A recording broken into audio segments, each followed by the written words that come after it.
Have your Bibles, go ahead and open them to the Gospel of John, chapter 11. If you don't have a Bible, you can slip up your hand, or if you need one of those sheets for notes or to put a little information, prayer request on the bottom of that sheet, go ahead and slip up your hand as well, and we'll get you a sheet or a Bible that you may fully participate in all that's going on. In John chapter 11, it's a story that is familiar to many of us. And it really concludes, in many ways, the first half of the Gospel of John that's been tracking these amazing signs of Jesus and show us who Jesus is. And so I'm just going to start by reading the first few verses, and we'll just work our way through this passage. John 11, verse 1 says, "Now a certain man was ill, Lazarus of Bethany, the village of Mary and her sister Martha. It was Mary who anointed the Lord with ointment and wiped his feet with her hair, whose brother Lazarus was ill." We'll read that story next week in John chapter 12, Mary worshiping at the feet of the Lord, really leading into that worship night at 5:15. That'll be our text, both in the morning and at 5:15 as we spend some extra time worshiping. Verse 3, "So the sisters sent to Jesus saying, 'Lord, he whom you love is ill.' But when Jesus heard it, he said, 'This illness does not lead to death. It is for the glory of God, so that the Son of God may be glorified through it.'" We'll pause right there as we ease our way into this story. And have you ever noticed that in these stories, in the Gospel of John, they almost always start in really bad places? It's not like these stories begin and say something like, "Oh, everybody was doing pretty well, and then Jesus showed up and said some nice things, and we all left with a warm glow inside." You know, it doesn't really start like that. Or there aren't many stories here where it's like, "I was just about to figure it out, and then Jesus came and gave me a Sprite." You know, it's not how it goes in these stories. Rather, it's the moment when we're at the wedding and we've run out of wine and we're about to become the laughingstock of everyone in this town. Or it's the moment when the official comes to Jesus, "My son is sick. He's at the point of death. I've been crippled for 38 years, and there's no one who cares enough about me to help me get to a place where I could be healed." These stories, they start where these crowds just follow Jesus out into the fields because they're desperate for some kind of healing. And they have nothing to eat. They didn't even think to bring food, and now they're just out there with no food. It's the disciples straining at the oars, can't make any headway across the Sea of Galilee. Or it's the man who was born blind. He's never seen a day in his life. These stories don't start at this sort of warm, fuzzy place. These stories that reveal the glory of who Jesus is start in bad places and desperate places of great need. "Lord, the one whom you love is ill." It's a low place. And as we notice that, especially through this first half of the Gospel of John, the point is not that we need to manufacture some sort of desperation or need in order to get Jesus' attention. It's not like if we're doing okay, he won't show up. But rather, the point is that the world in which we live is a rather desperate and vulnerable place. That even on our best days, and our best weeks, and our best months, the threat of some disaster or hardship or tragedy is always out there. And we who've been alive as human beings know. You walk through life and there is darkness around us. We don't have to manufacture the low places. They're simply there. And that's what John is talking about in the prologue. He says, the light, who's Jesus, shines into the darkness. Quite aware the world we live in is complicated and often, though beautiful, also dark. And the great message of the Gospel of John is that if we will trust in Jesus, this Word who became flesh and dwelt among us, he can show us the way to life. And that passage, that journey is so clear here in chapter 11. And as I've been reading this passage, there's really two things that stand out to me. The first is, as I've been reading, the first thing is that Lazarus' name is Lazarus. How many of you guys are Lazarus people? Do any of you ever say Lazarus? A few people? Have you ever heard someone else say Lazarus, like Jesus raised Lazarus from the dead? Nobody. Okay, great. Well, we'll skip point one. That's fine. Pay attention, though. There are a lot of people out there who say Lazarus. Jesus raised Lazarus to the dead. And it always made me wonder, like why do they pronounce his name that way? I could find no reason. Point two.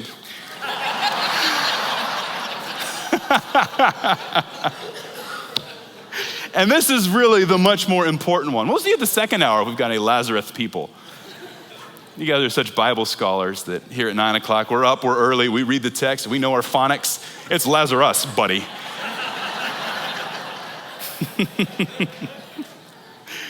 The second thing, and this is way, way more important, is that this whole story in chapter 11 revolves around that crowning statement that Jesus makes down in verse 25.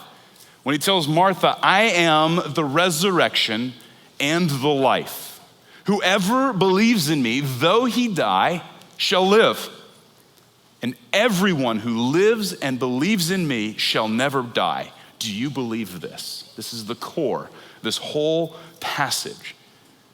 And it raises this amazing question. How do we connect in the midst of our vulnerable world, where we run into low places all the time? How do we connect deeply to the one who is the resurrection and the life? How do we tap into that source of real vitality, who is Jesus himself? And the answer as we read through this story is that tapping into, connecting, relating to, however you want to talk about, abiding in Jesus, the resurrection and the life, goes through the path of vulnerability. That's what we're going to see.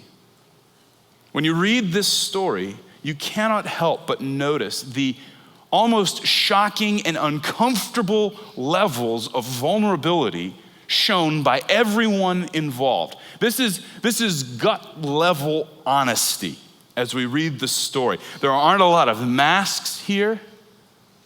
There's not a lot of gloss here. As they're dealing with the tragedy of Lazarus' death, they are very open, very raw, very vulnerable. There's no makeup on Martha or Mary, no Botox on their emotions, numbing things. There's no hard punch on the shoulder and have a stiff upper lip, be a man, tough it out. This story is drenched in vulnerability.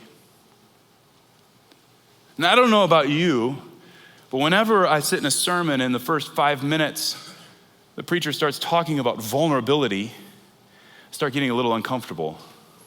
Vulnerability. Oh man, what's he gonna say about himself? Even worse, what is he gonna ask me to say?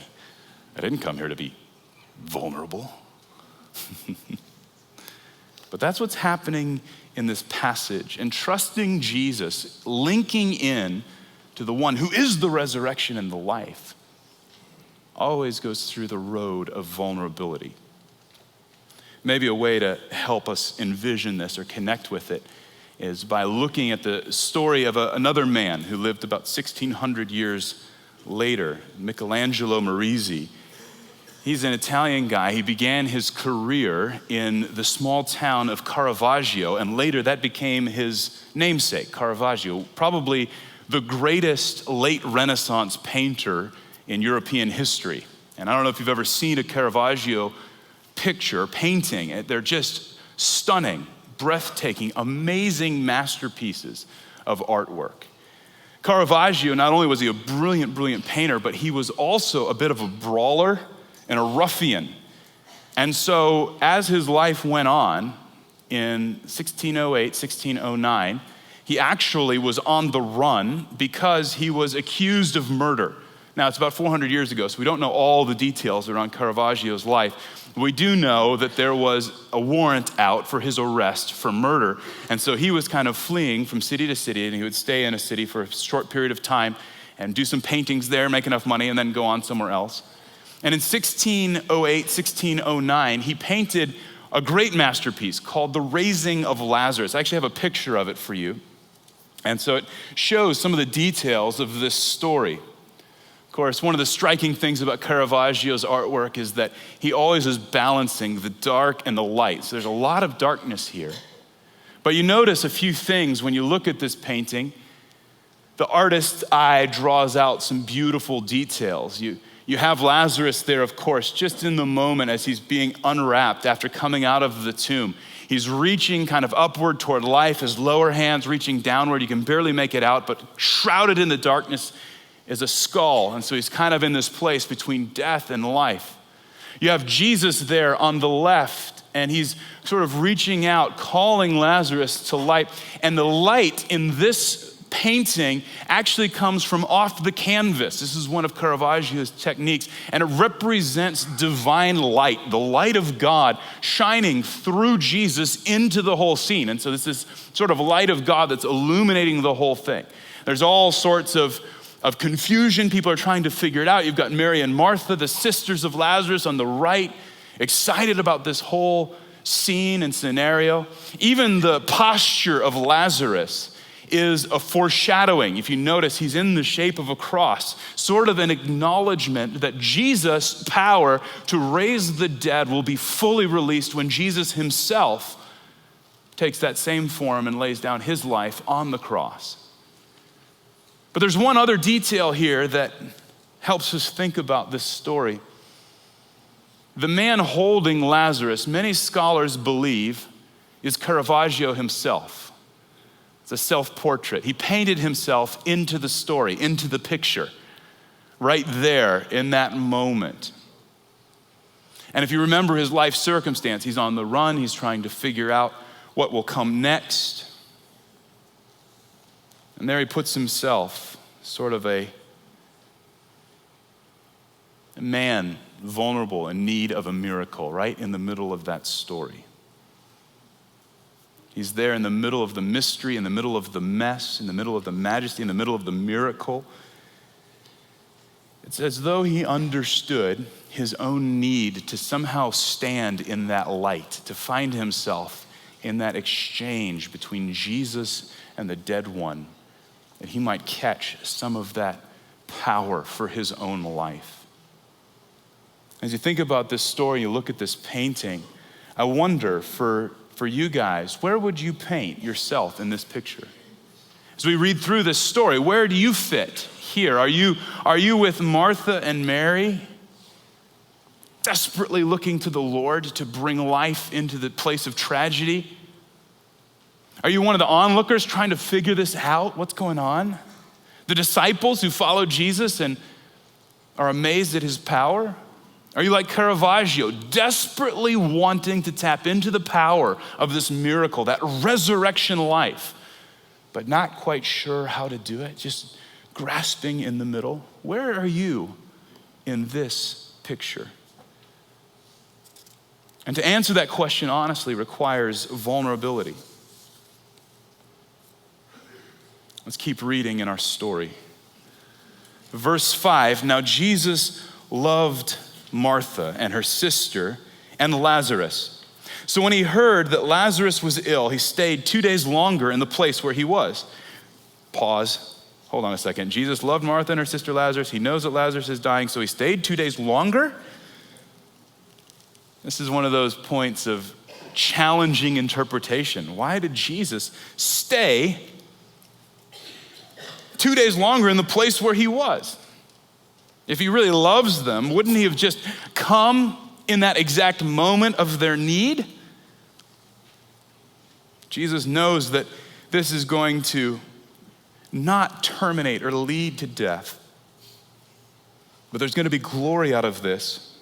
And yet when we read it, It's hard to understand how Jesus is working here. He stayed 2 more days. When we see Jesus later in the story arriving at Lazarus' tomb, we find out that Lazarus has been dead 4 days. And so based on where Jesus was at the end of John chapter 10, about a day's journey from Bethany, it almost certainly meant that when Mary and Martha sent the messenger out to find Jesus, it took them a day. And then Jesus waited 2 days and arrived on the 4th day, another day's journey like that. So Lazarus had been dead 4 days. By the time the message got to Jesus, Lazarus was probably already dead. I don't know if that helps in the interpretation. James Baldwin, the great African-American author, he uses this phrase that may help, and sometimes when we're trying to understand this passage, he says, "The Lord never seems to get there when you want him, but when he arrives, he's always right on time." Amen.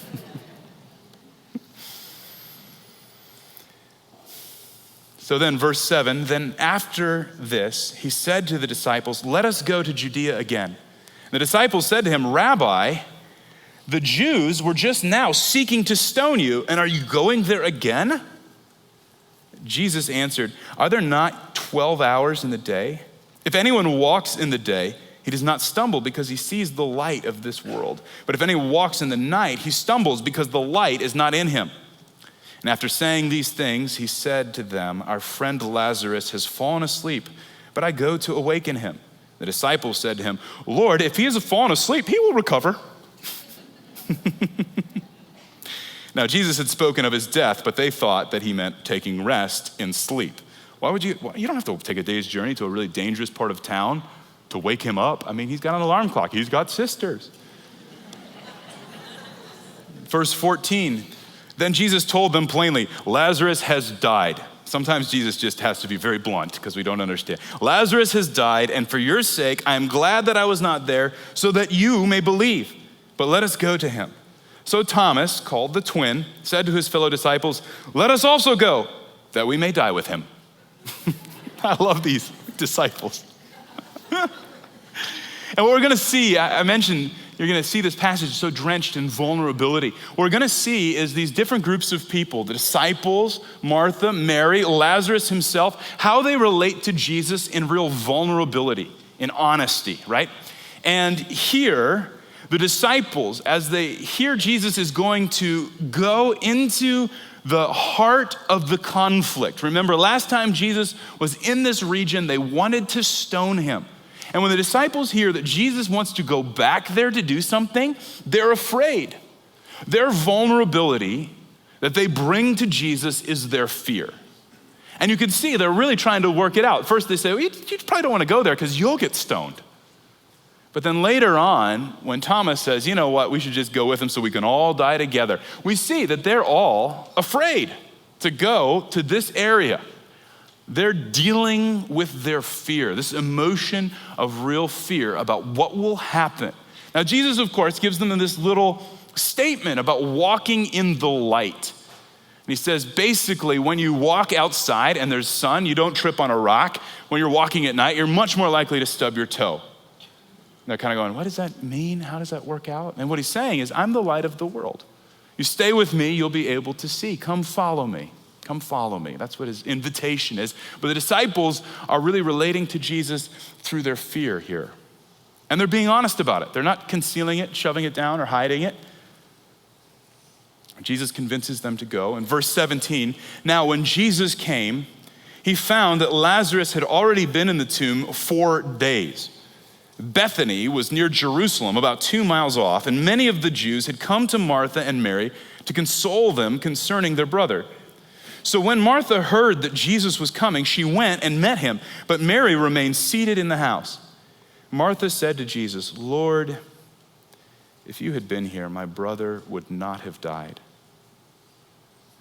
Have you ever felt yourself thinking that way? Something really hard happens in your life, a tragedy, an illness, a death, sickness.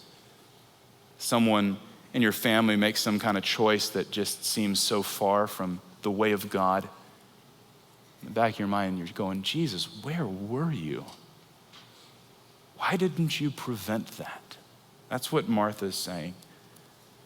Verse 22, but even now I know that whatever you ask from God, God will give you. And Jesus said to her, your brother will rise again. And Martha said to him, I know that he will rise again in the resurrection on the last day. Sort of this affirmation theologically down the road. There was this promise in the Old Testament of the prophets that in the great day of the Lord, those who had died in righteousness would be raised again. Daniel chapter 12, verse 2 talks about this. So Martha, in her conversation with Jesus, hears him talk about Lazarus rising again. And she says, yeah, I know it's going to happen down there. But then Jesus doesn't let her simply put her trust in something way down there. Verse 25, Jesus said to her, I am the resurrection and the life. Not I will be the resurrection and the life down there. I am right here in front of you right now. Whoever believes in me, though he die, yet shall he live. And everyone who lives and believes in me shall never die. Do you believe this? The central issue, trusting Jesus, the resurrection and the life. That's interesting because Jesus says two things. He's the resurrection and he's the life. And then his next two statements help explain what it means that he is the resurrection and what it means that he is the life. And so when Jesus says, I am the resurrection, that really links to his first statement. Whoever believes in me, though he die, yet shall he live. When he says, I am the resurrection, he's making a promise that all those who die trusting Jesus, though the body dies, there will be resurrected life, heaven, eternity, a promise beyond what we consider to be final, which is death.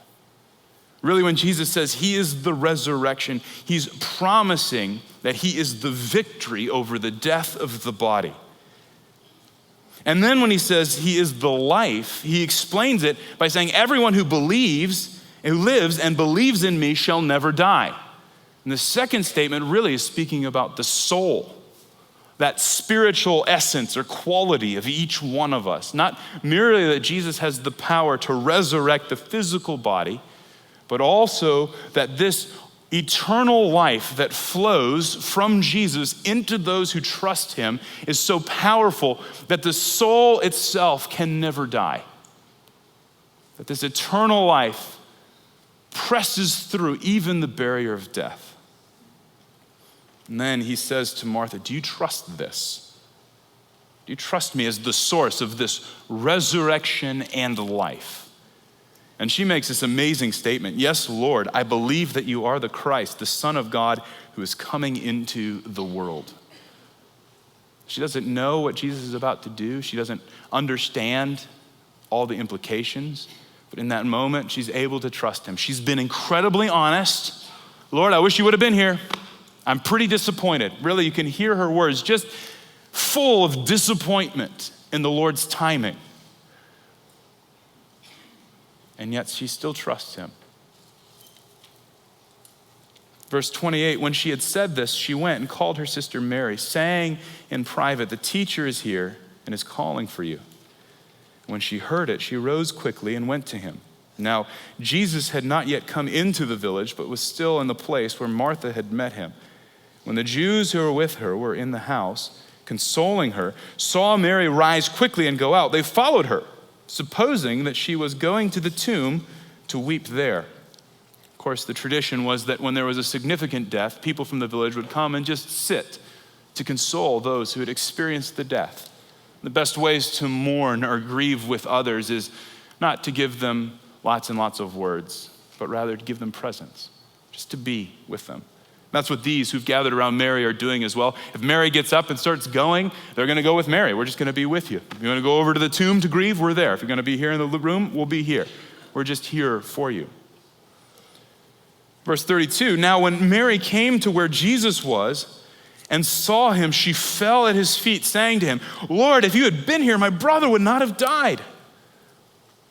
That sounds familiar. But Mary Mary is beyond disappointment. Once she expresses her frustration that Jesus wasn't there in time, where were you? If you'd been here, he would still be alive. She can't get out any more words. She just collapses at his feet.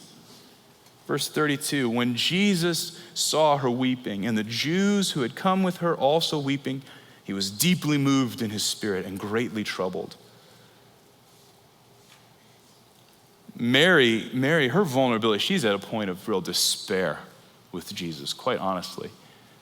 You weren't here, my brother's dead, and I'm on the ground just weeping.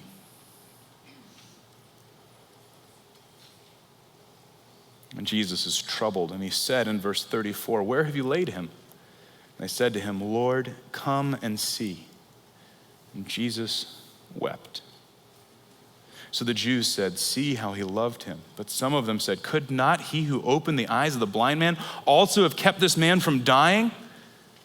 And then Jesus, deeply moved again, came to the tomb. It was a cave, and a stone lay against it. Jesus said, take away the stone. Martha, the sister of the dead man, said to him, Lord, by this time there will be an odor, for he has been dead 4 days. Jesus said to her, did I not tell you that if you believed, you would see the glory of God? So they took away the stone, and Jesus lifted up his eyes and said, Father, I thank you that you have heard me. I knew that you always hear me, but I said this on account of the people standing around, that they may believe that you sent me. When he had said these things, he cried out with a loud voice, Lazarus, come out! And the man who had died came out, his hands and feet bound with linen strips, and his face wrapped with a cloth. And Jesus said to them, unbind him and let him go. You may not realize it, but Lazarus also is quite vulnerable in this story. The disciples are dealing with fear. Martha's dealing with disappointment. Mary's bringing her despair. Lazarus smells really bad. That is a vulnerability that most of us discover sometime in middle school. Not because we've died, because we have a new chemistry in our armpits. I remember that day sitting in class going, something smells awful, and then the more horrifying realization, it's me.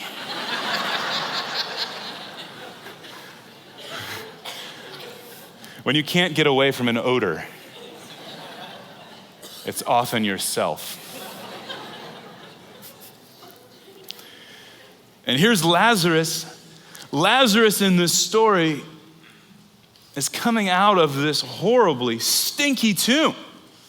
Martha says he's been dead 4 days. It's starting to really be ripe in there. You've probably been around the smell of rotting flesh. I remember a few years ago when we lived just off of Cole Road near Parkview, somebody hit a deer at the end of our street. So it was about 100 feet from our house.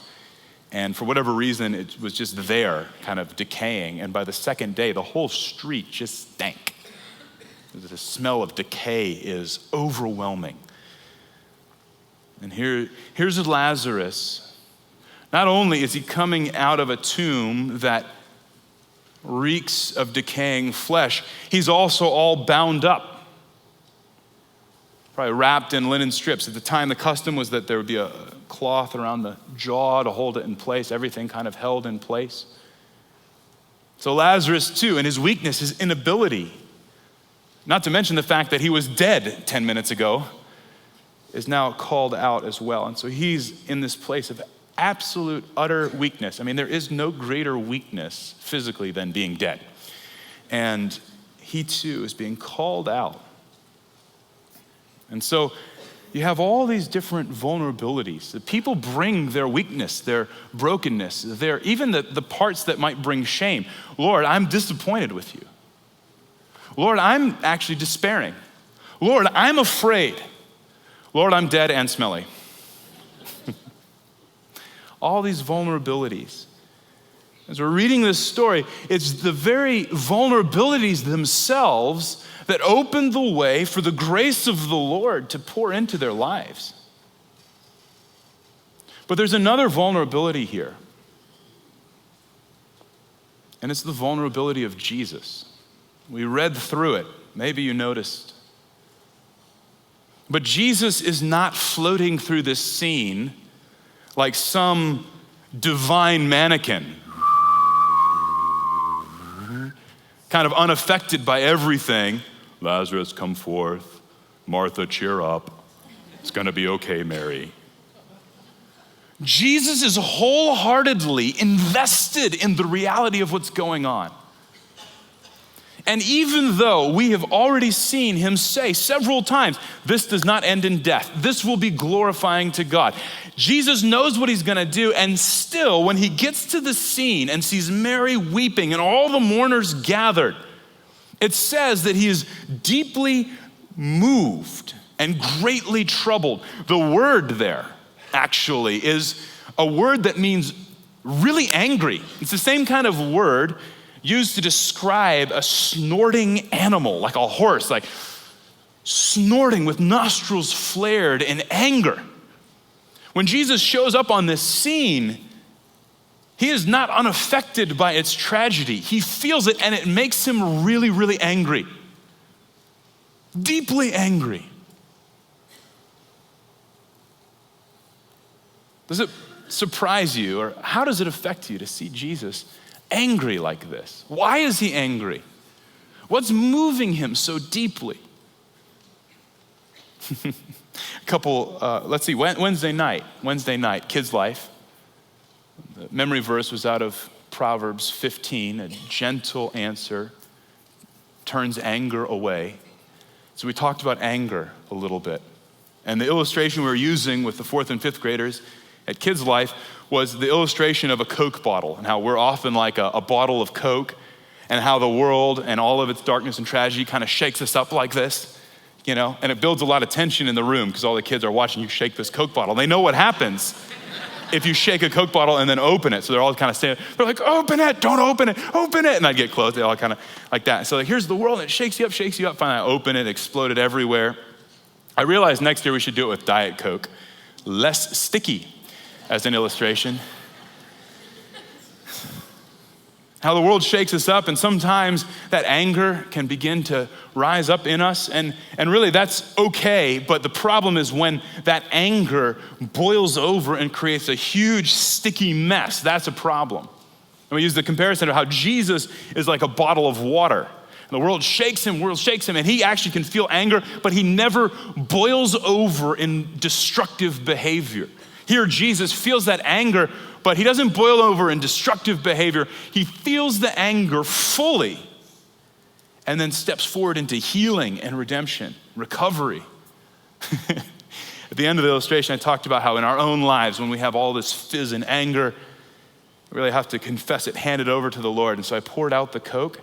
I had no idea that would have such a traumatic effect on the kids. To them, Coke is precious. So I said, guys, we have to turn over all the fizz and mixed junk, turn that over to the Lord so he can fill us with his peaceful, non-fizzy life like that. I started pouring it out, and they're like, no, don't pour out the Coke. They were going crazy. And finally I finished, and one girl just said, you just wasted $1.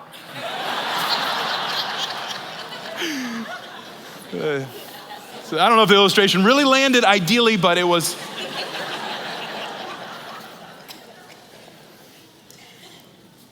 Perhaps it's surprising to see Jesus angry like this. Or maybe it's encouraging. Maybe there's a sense of real connection, that Jesus is present enough in our lives, and he is vulnerable enough to be affected by our pain. And then he weeps. He's not just angry, he's deeply saddened. And the scholars debate, why does Jesus weep? And some say, well, he weeps because of the lack of faith he sees around him, all these mourners and Mary, and maybe even Martha. I'm not sure that's the case, because there are situations in the Gospel of John when Jesus is surrounded by unbelief and it doesn't cause him to weep.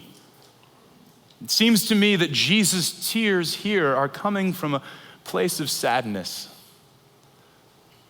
when he recognizes just how broken and how much of a mess this world can really be, and how much pain as a result of sin and death we experience and feel. Even though he knows he's about to call Lazarus out of the tomb, the pain in the moment, grief in the moment is palpable for Jesus, and he weeps. In fact, he begins weeping right after they say to him, "Lord, come and see." And then you get 35, verse 35, Jesus wept. And in the Gospel of John, that phrase, "come and see," that's been Jesus' phrase.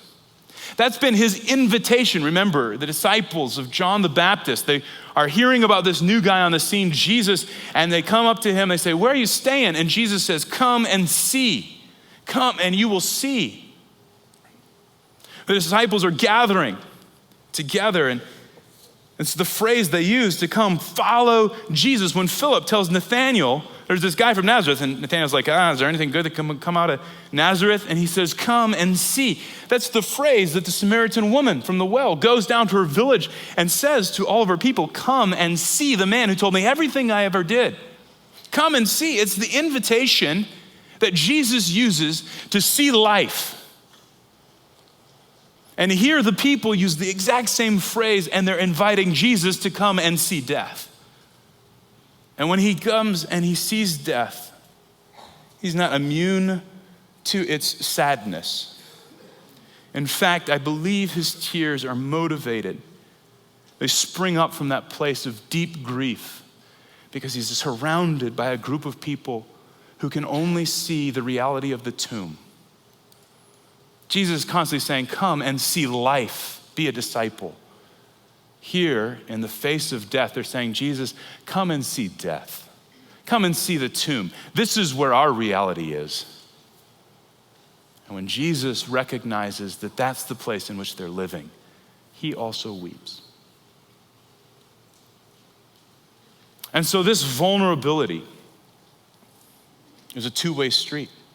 The people surrounding Jesus are quite vulnerable, and Jesus is eminently vulnerable as well. Some of you may have seen the TED Talk done by Brene Brown called "The Power of Vulnerability." It's been viewed like 20 million times, so I'm guessing a handful of you at least have seen it.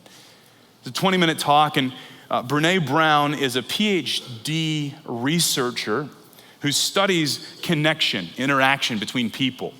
So she gathered all these stories of people who were dealing with shame, and she found that there were some people who seemed to live deeply connected to the world around them, in a place of what she calls wholeheartedness. And she found also that there were a lot of people who had great trouble connecting to life around them. And I don't know where she's coming from spiritually. She's just kind of doing the scientific research, right? I don't think that she has any biblical motivations. I'm not really sure about all of that, but she's just kind of doing it like a science experiment. How do people relate to each other? How do they connect? Some people wholehearted, able to connect. Some people disjointed, finding that they're really having a hard time connecting. And she noticed that these people who have a difficult time connecting are the people who carry shame. And she says everybody carries shame. As she listened to the stories of thousands and thousands of people that she interviewed, everybody carries shame. And shame is that sense that if somebody else knows or sees what's going on in here, they will reject me. I won't be worthy of connection. And so people who have trouble with connection carry their shame concealed. I'm not good enough, I'm not smart enough, I'm not beautiful enough. I can't say that, I can't admit that I think that. Over here, that's the sense that she found, people with deep shame. And she said the difference with the people who are wholehearted, they have shame, but they also have vulnerability. That even though they feel things aren't good enough, or they're aware of certain things that might be threatening to the relationship, feelings or thoughts, they have prioritized vulnerability. And she says they're the kind of people who say, "I love you" first to someone they love. They're the kind of people that are willing to step into and do something that doesn't have guarantees. The kind of people who will invest in a relationship even if they're not sure it's going to work out. They're the kind of people who are vulnerable. She said, vulnerable people are the ones who connect to life. Isn't that what we see in this story as well? As the disciples and Martha and Mary and even Lazarus display vulnerability, Jesus himself is vulnerable. There's a connection to him, the resurrection and the life that happens through this vulnerability. We don't like vulnerability in general. In our culture, when we start feeling vulnerable or threatened, or maybe somebody's getting a little too close to our shame, we tend to want to conceal it or numb it or shove it. And Brene Brown talks about even our tendency, when we recognize we've got shame going on, our tendency to numb it often comes out in all sorts of unhealthy behaviors. And she says that we are, as American adults right now, the most in debt, addicted, obese, and medicated generation in the history of our country. Because we don't know what to do with the shame we conceal. And so we buy things or we drink more than we should. Or we take medicines. And again, there's nothing wrong with having a beer, nothing wrong with medication, but when we pursue a path that numbs or shoves our pain out, our shame away, and we never deal with it, what she said is you cannot selectively numb any emotion. If you try to numb one of them, the anger, the sadness, the grief, the despair, the fear, if you try to numb any of them, you numb all of them. So numbing one means you also numb your ability to feel joy, gladness, peace. You numb them all. Jesus is showing us the way to be fully human. He says, I am the life. And then he's angry and he weeps deeply. And then he brings Lazarus back to life. For Jesus, life is not just sort of a steady, positive sort of, we're doing pretty good, and then occasional highlights like this. When Jesus is on the earth, he's going through his life, and there are days when he's angry, or moments, there are times when he's sad, there are times when he's greatly rejoicing. Jesus is showing us that the full human experience that he is modeling for us in the life of God that he is exuding toward us has both the highs and the lows. And as a people, how do we learn to become vulnerable like Jesus? Because if Brown in her research is correct, that vulnerability is the key to connection. Not just with one another, but also with Jesus. How do we press forward in our vulnerability? It's what I've been thinking about all week. I remember in baseball, we're trained to be not vulnerable. If you get hit by a pitch when you're batting, what do they tell you? Yeah, walk it off and don't rub it. Don't rub it. So this guy, I remember this very vividly. Pain really emphasizes that. I remember I was batting, and this guy was throwing pretty hard, at the time. And baseballs, if you haven't been hit by one recently, they don't have like a lot of cush. They're not very giving. So wham, right off the forearm. There's not a lot of meat there. And it hurts so much. It makes that noise too. I hate the noise when you get hit by something and you hear it from inside your own body. Most noises come from the outside, but you get hit and you can actually hear it from the other side of your eardrums, like, like that. And I remember it hurt so much. Of course, you get to go to first base, which is great. So I'm like going down to first base, and I can hear all my coaches through all the years, don't rub it. Don't show him your weakness. Why? Because if you're rubbing it, you're vulnerable. If you're vulnerable, you're weak. Show him he can't hurt you. So I'm like running down to first base, like, I get to first base, my arms like that, don't rub it. I think the next guy hit into a double play, so I got off the base pass pretty easily, which is great. And then this was maybe the worst thing of all, is I got into the dugout, and my mother was there to check on me. And the truth is, I needed her help, and I needed her to check on me, but I had all these deep macho man emotions. I was like, Mom, what are you doing in here in the dugout?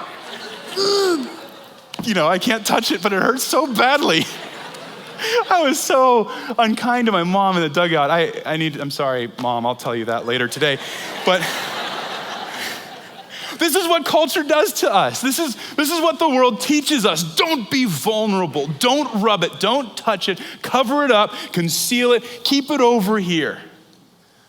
And we never connect because we're never honest. Jesus is showing us a better way, a way of resurrection, a way of life.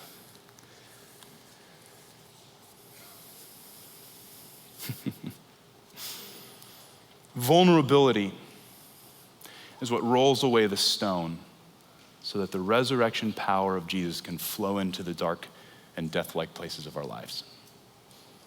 This is something we have to learn. How do we do it? Really simple.